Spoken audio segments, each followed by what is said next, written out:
যখন ক্যামেরা ছিল না তখন হজের মধ্যে ইখলাস ছিল, যখন এরকম অনলাইন ছিল না তখন হজের মধ্যে একটা ভালো মন মানসিকতা ছিল। কিন্তু এখন যেন ক্যামেরা সিস্টেম মোবাইল এসে ইবাদতকে অনেকাংশে লোক দেখানো বানিয়ে দিয়েছে। কথা ঠিক না? আমরা তো রসুল দেখার সেই কাজগুলো নাই, অন্তর মরে গেছে। এমনি উপরে দাঁড়িয়ে আছে, মাথায় টুপি আছে, উপরে একটা জুব্বা আছে, হাতের মধ্যে তসবিহ আছে, সিজদার কিছু দাগ আছে, কিন্তু কলবে তো কি নাই, ঈমান নাই।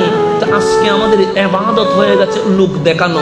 খানায় কাবার সামনে মুখে লাব্বাইক লাব্বাইক করছে, কিন্তু সেলফি একটা ধরে বসে আছে। সাফা মারওয়া সাই করছে, লাইভ না দিলে যেন সাই হচ্ছে না। সোনার মদিনা আদবের জায়গা, সেখানেও দাঁড়িয়ে আমার বাঙালি ভাইয়েরা রওজার সামনে পর্যন্ত ছবি তুলতে একটা বারো সংকোচ বোধ করে না। আছে না নাই?